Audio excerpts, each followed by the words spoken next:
Hate speech and violence, misinformation, hate speech is still widespread. Wow, you seem like a regular barrel full of laughs. Hate speech, hate speech, hate speech, regulation, regulation, try the fish, ties. My flower squirts water. What an absolute hack.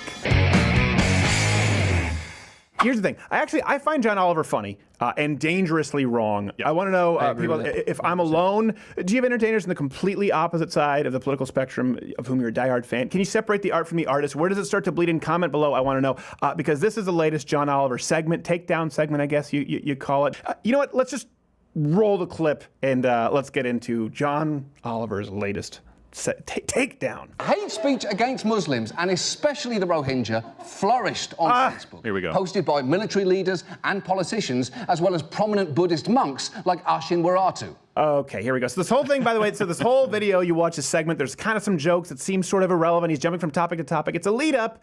And he's talking about what people hate most, obviously Facebook, right? Then using the old bait and switch to Islamophobia. I was wondering where it would come in. So he goes on to talk about this monk. This is important because we have to give you context how hateful he is, which is true. But is it unique to this one Burmese monk? Are there other people inciting violence on social media? And since we're talking about Islamophobia and Islam, this is what's so important with the John Oliver segments. Yeah. Actually, ISIS successfully spreads more misinformation than any other suspended accounts on Twitter before they get banned. This actually comes from Stanford. The funny thing is, as we repeatedly have mentioned in the past, Facebook does have a legitimate problem with Islamic terrorists inciting violence. But is that the focus of John Oliver's segment? No. The entirety of this segment is ISIS completely withheld. It's about Islamophobia. ISIS gets mentioned, guess how many times? Zero. Not once. Instead, he drones on about this monk's account with less than 400,000 followers. Consider for a moment that Burma's population is 53 million. A Facebook page with 300-something thousand followers is hardly influential. And by the way, Facebook banned it. Yeah. So here's, they did their jobs. They did their jobs. Here's what's funny. Oliver claims the problem is Facebook giving this monk a platform.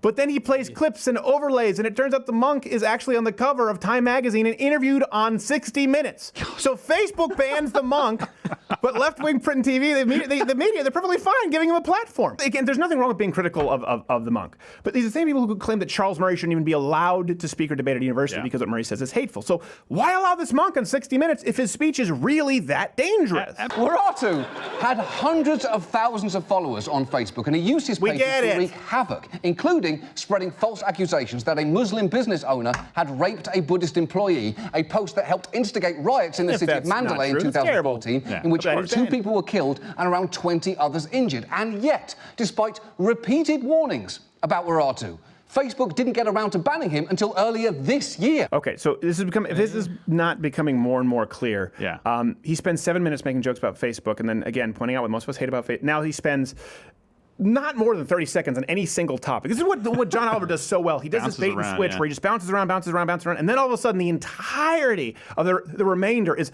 Islamophobia and hate speech. Like, wait, what was I watching? I thought I was watching a comedy show. He's just talking about the Care Bears. And it's like, Islamophobia, hate speech, Islamophobia for the rest of the video. That's what this is. Islamophobia. There it is. And if that monk is responsible for people dying, shouldn't we call the cops instead of calling Facebook? Yeah. You know what? I know whenever I rapist in my house, I roll the dice and I give Zuckerberg a ring. John Oliver equates hate speech with inciting violence. And they're 2 very, very different things. But let's go to the next clip first. So how the did so much hate speech and violence inciting content stay up for so long? Because it's not like Facebook doesn't have rules. They have a lot of them. Hate speech. There it is. This is so telling to me. A comedian flippantly using the term hate speech like it's a real thing. I don't know about you, but is this not just bone-chillingly scary to you when a comedian just uses the term hate speech and throws it out there? So we all like, there isn't even a debate on the idea of hate speech or restrictions of the First Amendment. They just completely skip past the First Amendment to, well, of course, we all agree it's hate speech, and now how does Facebook enforce hate speech laws? They look to target and censor, and it's something else that's really scary to me. Like you said, he says hate speech and incitement to violence. Inciting violence. 2 very different things. Equating the 2 is moving the goalpost in a very dangerous way. All of a sudden, a joke becomes a human rights violation, right, Mike? Yeah. Exactly.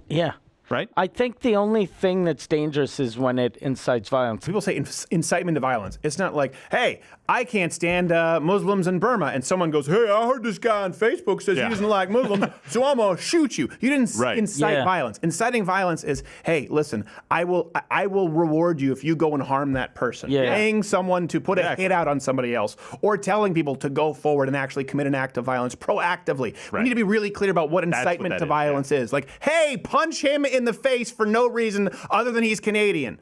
That's a crime. Hold on. No. Is that a thing? So if someone does that, that's a crime. Is that why you invited me to Texas just to beat me? All right, Mike. If someone punches you in the face because I happen to say that I don't like Canadians, and they find out that you are one, that's not my fault. It's them, yeah. You're not inciting them to violence. It's them. Definitely them. Call me when that does happen, by the way. I'm sure 11%. All right, next clip. You can quibble, you can absolutely quibble with where Facebook draws its lines, and the broader discussion of private companies policing speech is an important one, but the point is Facebook does have standards that are enforced in a number of ways. Quibble? No, it's not a quibble. Speech is the central debate of our time. Where you line up on the ideas of speech, transparency, and consistency will tell us exactly who you are. I can tell you this. When someone gives you their opinion on freedom of speech or the First Amendment, when someone tells you where they line up with that fundamental worldview, I can almost invariably tell you where they line up on every single other fundamental issue of our time.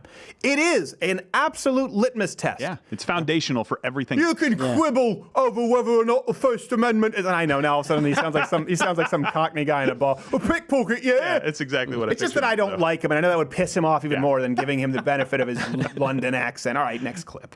Hate speech is language specific. Okay, all right. Listen, let's just to save you guys some time. Okay, let's just show you. We have a montage to show you how many times he references hate speech unironically in the video. Let's just roll that so that we don't have to keep coming back to it.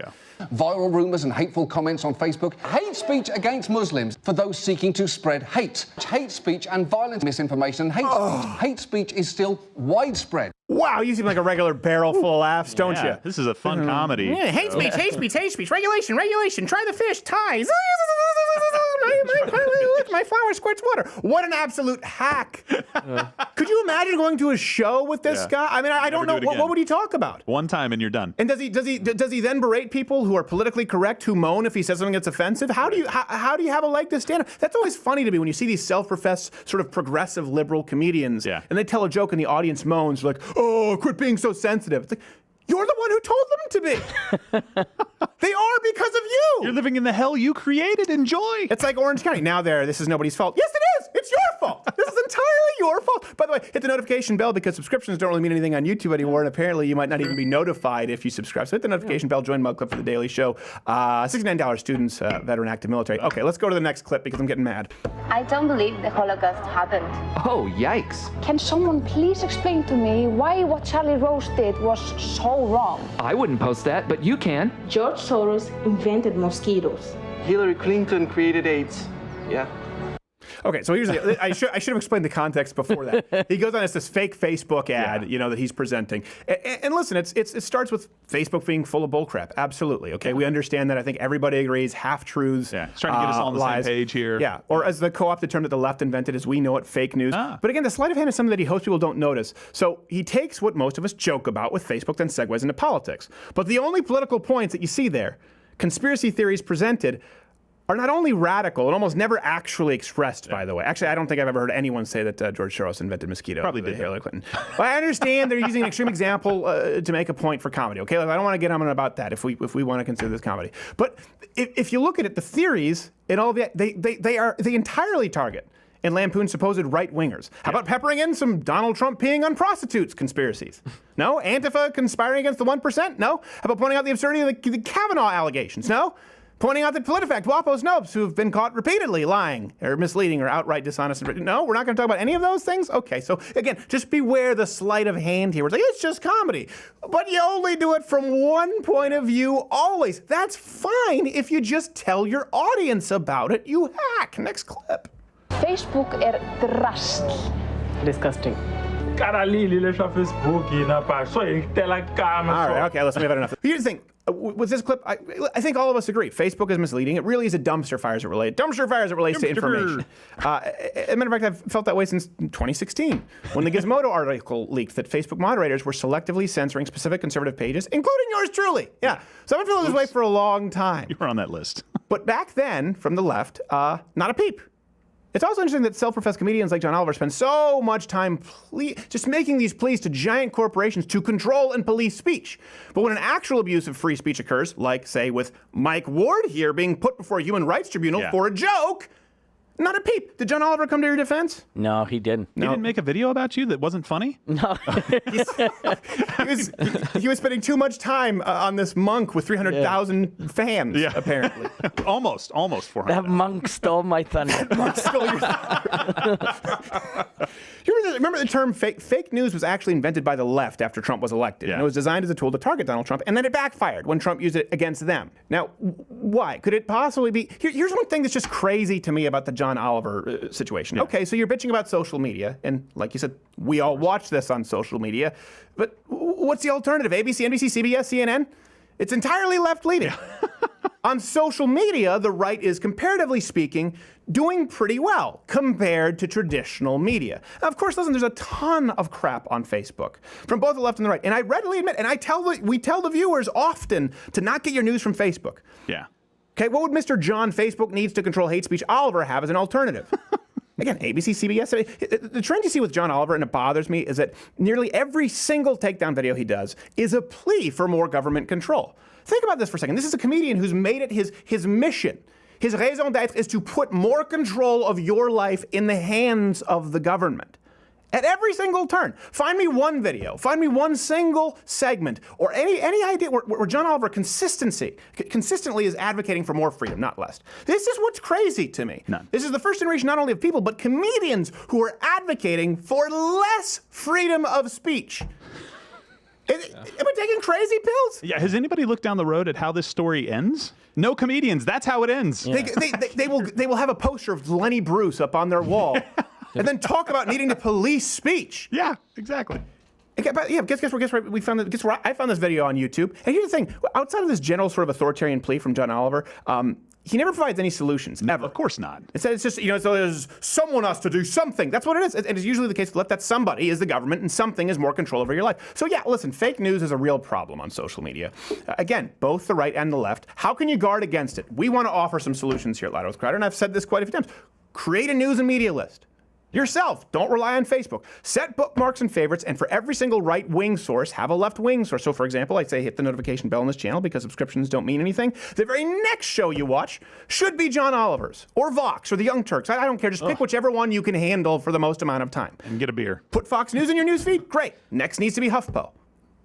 Breitbart? Next one needs to be Slate. Do it yourself. Curate a news feed where you have right, left, right, left, right, left. And avoid any news sites, by the way, claiming to be unbiased like CNN or Washington Post. It's impossible. They're almost always lying to you. Get both sides of every single story and you'll be more educated than 99% of the population. Tell everyone else who's watching this to try doing the same. Not only will you be more educated, but hey, it didn't require sweeping government censorship or corporate speech control. Sorry, John Oliver. Ain't that a bitch? Hey there, YouTube viewer. You like Samantha Bee? Of course not, because you actually made it to this end card. You are a miracle of the internet. I would say subscribe or hit the notification button, but I don't really know what that means on YouTube. You might not get notified anyway, but you can join up at loudwithcrowder.com/mug club.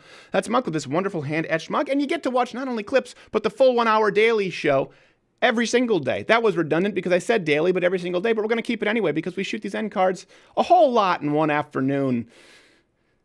We're scraping the bottom of the barrel with this one.